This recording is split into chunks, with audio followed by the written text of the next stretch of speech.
आओ कहानी की ओर चलते हैं। मॉडर्न बहू चाहिए संस्कारी नहीं। तो कहानी में बहुत मज़ा आने वाला दोस्तों, तो पूरी सुनिएगा। ओके। बहुत तमन्ना थी राजेश जी की कि बेटे रोशन की शादी करें और जल्दी से घर में सांस्कृतिक बहू का आगमन हो। वे स्वयं बीमार रहते थे। उम्र बढ़ने के साथ कई बीमारियों ने भी साथ धर लिया उनका।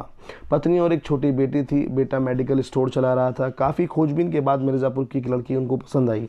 बेटे के साथ परिवार के अन्य लोग भी गए देखने। लड़की सभी को खूब जच गई। बात पक्की हो गई। शगुन दे दिया लड़की को। अब बस ब्याह की तारीख निकलने की देर थी। समझ नहीं आ रहा था तारीख निकलने में देर क्यों हो रही। अब हमारे रिश्तेदार ठहरे राजेश जी, सो हमने सोचा क्यों ना फ़ोन कर लिया जाए कि भाई अब शादी में देर क्यों हो रही है। फ़ोन लगाया तो उनकी पत्नी शीला ने उठाया। हमने पूछ ही लिया, अरे भाभी जी, बेटे की शादी अकेले ही कर ली क्या, हमें बुलाया नहीं। शीला भाभी बोली, अरे भैया वो रिश्ता तो टूट गया, अब आश्चर्यचकित होने की बारी हमारी थी। भला क्यों? लड़की तो अच्छी सुंदर संस्कारी थी भैया, पर वो मॉडर्न नहीं थी। हमें मॉडर्न बहू चाहिए। हम थोड़ा और चौंके। मॉडर्न बहू क्यों? क्या वे ठीक नहीं लगी? लड़की तो मैंने सुना बहुत ही अच्छी है, घर का सब काम जानती है, पढ़ी लिखी भी है।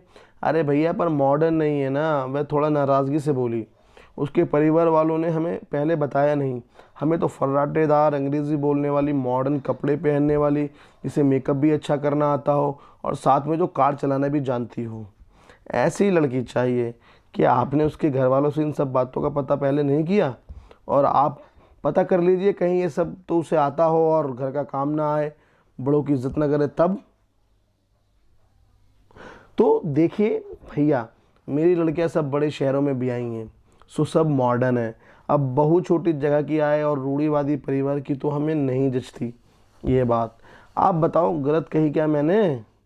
बिल्कुल नहीं भाभी जी, आपने बिल्कुल गलत नहीं कहा। अब तक मुझे समझ आ चुका था कि किसी को ज़बरदस्ती अपनी बात नहीं मनवाई जा सकती। खुद तो 8वीं पास भी ना थी और छोटी जगह से भी थी। अब दिखावेबाजी के चक्कर में अच्छा खासा रिश्ता तोड़ दिया।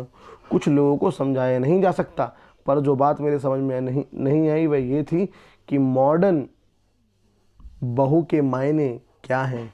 क्या सिर्फ मॉडर्न पहनावे, मेकअप से आधुनिकता को मापा जा सकता है, या संस्कारों की भी अहमियत है ज़िंदगी में? तो गाइज़, आपको ये कहानी में ऐसा क्या लगा जो हमें सीखना चाहिए? गाइस कमेंट्स में ज़रूर बताना। And thanks for watching this video.